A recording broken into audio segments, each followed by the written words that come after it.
뉴스사이킥 하프타임. 오늘도 오윤혜 씨와 함께합니다. 어서 오세요. 네, 반갑습니다. 예. 이제 좀 익숙해지시죠? 좀 걸릴 것 같습니다. 되게 하얀색을 좋아하신다고 생각했어요. 예. 며칠 동안 계속 하얀색을 좋아하는데 네. 이걸 본 후배들이 네. 그 댓글에 네. 자켓 좀 입으라는 분들이 있어가지고 별로 또 바로 반영을 해주시고. 왜냐하면 뭐 네. 제가 제가 자켓 못 입을 이유는 없잖아요. 그렇군요. 바로 예. 이렇게 또 반영을 해주시고 예. 오늘 또 보라색 멋진 자켓을 입고 집에 오셨네요. 있는 유일한 네. 한두 벌 중에 하나 꺼내왔습니다. 예. 그러시군요. 거의 안 입는. 예. 네. 저희가 이제 곧 130만을 앞두고 예. 있습니다. 129만쯤 됐을 때 이제 막 다 구독 취소할 거야. 신장식 변호사님 떠나면 막 이런 댓글이 있었는데 또 예. 댓글에 바로 다음 진행자가 권순표 형이라니 하면서 129만을 여전히 잘 유지하고 있습니다. 덕분에 130만을 만들어 주셔야 합니다. 제가 만드는 게 아니고 오윤혜 씨가 만드셔야죠. 그렇군요. 제가 만들어 보도록 하겠습니다. 여러분 130만 그리고 구독 예. 댓글 많이 해주시면은 이 알고리즘이 도와줘서 많은 분들이 그렇습니까? 이 하이킥을 많이 예. 볼 수 있거든요. 예. 구독 많이 부탁드립니다. 지금 곧 됩니까? 130만?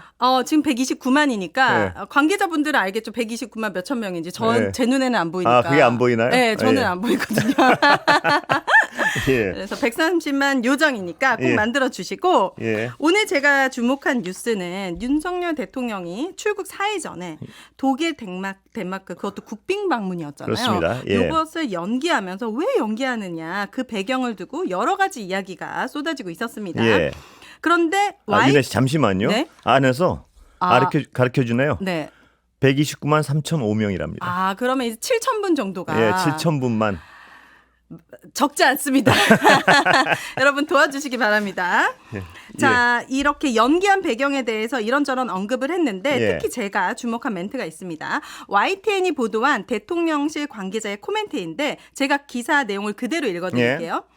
대통령실은 이유를 구체적으로 설명하면 오히려 그걸 꼬투리 잡아 정치적으로 공격당할 거라고 인식하고 있습니다. 예. 대통령실 고위 관계자는 YTN에 대통령의 순방은 초정파성을 띠는 행보인데 예. 민주당에 의해 원칙이 무너졌다라고 지적했습니다. 이 얘기 어떻게 들으셨는지 궁금해요, 앵커님은. 직설적으로 말씀드리면 전혀 이해가 안 돼요. 이런 사안이 네. 아니 이건 설명을 하면 되거든요. 근데 네, 설명을 이유로? 설명을 하기엔 그 이유가 좀 국민들 납득이 안 되겠구나 이렇게 판단을 한 것 같아요. 왜냐하면 네. 지금 뭐 뉴스 나오는 거 보면 그 실무진도 몰라가지고 저쪽 실무진들도 막 이런 경우는 뭐 아프리카 국가나 중동 국가에서나 봤다는 식의 어떤 네. 기사가 나오더라고요. 뭐 네. 제가 취재한 건 아니니까. 네. 근데 이 정도로 급작스럽게 이런 걸 취소할 정도라면 네. 중대한 이유? 중대한 이유를 국민들이 납득할 수 있게 뭘 이렇게 내놔야죠. 근데 그런 이유가 아무리 들어도 아까 지금 윤혜 씨 설명하셨지만 네.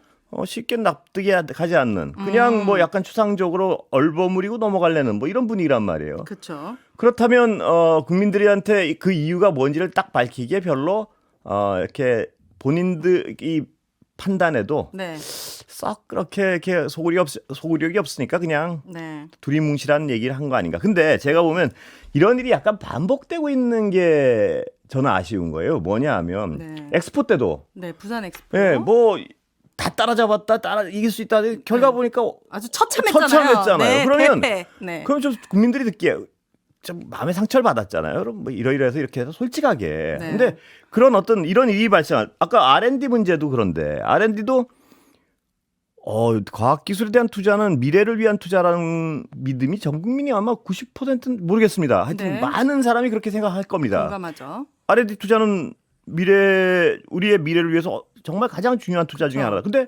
느닷없이 삭감됐단 말이에요. 네. 그러면 굉장히 간곡하게 국민들한테 설명을 해야 될 것 같은데 오늘 대통령 저기 카이스트 가셔가지고 뭐 내년엔 안 그럴 것이다 여러분. 그러니까 약간 추상적인 말씀만 한단 말이에요. 네. 뭐 그런데도 과학 대통령으로 기억되고 싶다. 또 이런 말씀도 하셨잖아요. 그러니까 전혀 맥락이 안 맞는 얘기를 가끔 말씀을 네. 하시니까 좀 거기에 대한 이런 삭감이 이루어졌으면 네.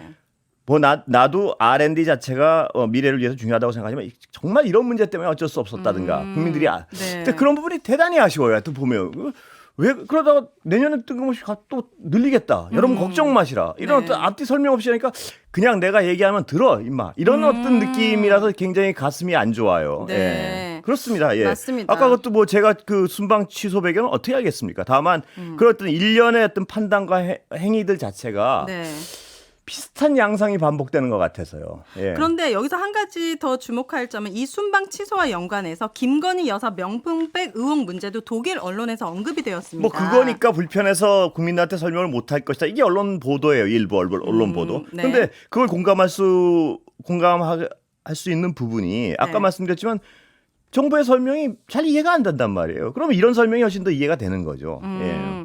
그런데 왜 지속적으로 대통령실은 어떤 문제가 생겼을 때 좀 솔직하게 이렇게 국민들을 인간적으로 설득하려는 모습을 보이지 않고 왜 회피하려고 하고 없던 일처럼 하려고 하는 걸까요? 일관적으로. 아, 이거는 제 추정인데 네. 제가 아까 말씀드렸잖아요. 그게 설득을 해서 대강 설명이 될 것 같으면은 누구든 왜 그렇게 안 하겠습니까? 근데 이유가 너무 어떤 누가 들어도 약간 그렇고 또 거기다가 약간 제가 더 우려하는 거는 설득할 성의도 좀 부족하지 않나. 설득할 성의조차가. 왜냐하면 그걸 설득하려면 굉장히 진정하게 뭘 풀어내고 이렇게 해야 되는데 네. 이 정도 하면 됐지 않은 마음이 느껴지는 것 같아요. 제가 그게 정말 불쾌한 거예요. 국민의 한 사람으로서는. 네. 뭐 자세한 설명을 듣고 싶은데 설명을 어떤 크게 실망한 걸수록 네. 자세한 설명을 들은 게 없어요. 파우치 사건도 그렇고 파우치가 명품백. 네, 그렇죠. 벌써 바로 지금 흡수하신 겁니까? 정신 차리십시오. 자, 그 파우치 얘기가 나왔는데. 네.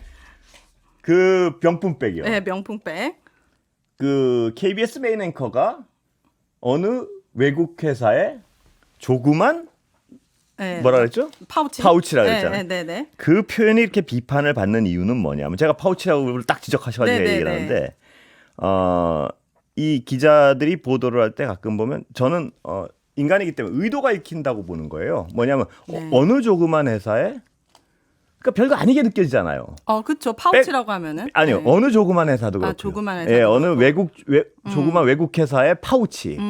그 세 가지 단어가 연결됐기 때문에 파우치가 더 눈에 띄는 거예요. 제가 보기에는. 네. 근데 의도가 흡사 모르죠. 그분의 속마음은 모르니까. 그런데 어느 조그만. 왜냐하면 디오르란 분명한 명품 회사가 있는데 어느 조그만이라는 단어를 일부러 갖다 쓰고 네.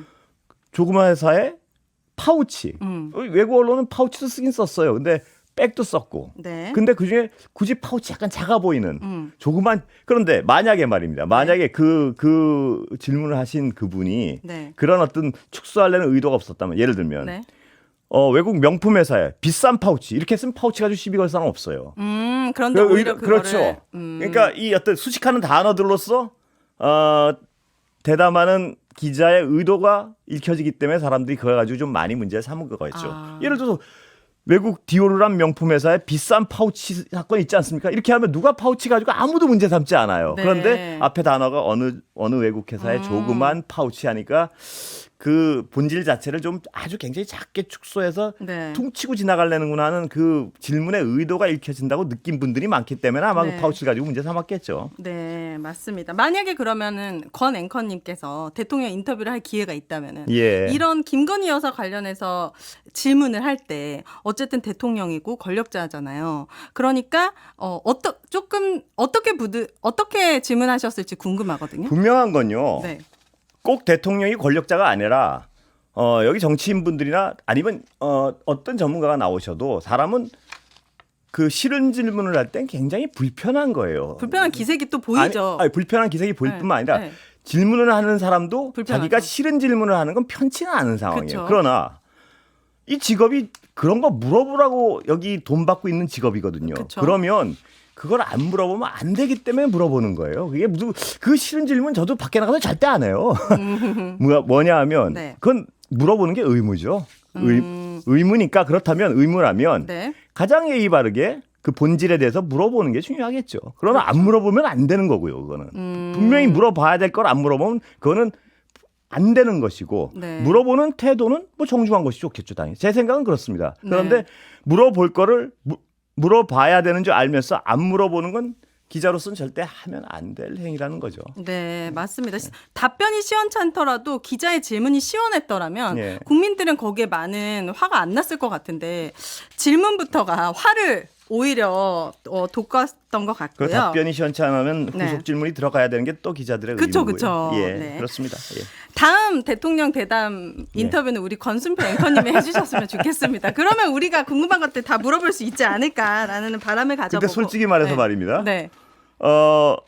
저한테 그 대담을 하자. 네. 그러면 굉장히 정확하고 열심히 할 겁니다. 아마. 네. 그렇지만 마음의 부담은 저도 어느 누구나 똑같이 저도 있죠. 그러니까 그쵸. 그리 반갑지도 않아요. 네, 이 자리도 큰 부담으로 앉아 계시잖아요. 예. 네. 그렇습니다. 아, 벌써 이렇게 시간이 다 돼버렸네요. 아, 그렇습니까? 3부에서는 이상민, 양지열의 씬스틸러 준비되어 있고 하프타임은 여기까지 하도록 하겠습니다. 감사합니다. 감사합니다. 100 몇십만요? 130만 여러분들 만들어주시기 바랍니다. 주말 잘 들어가세요. 보내세요.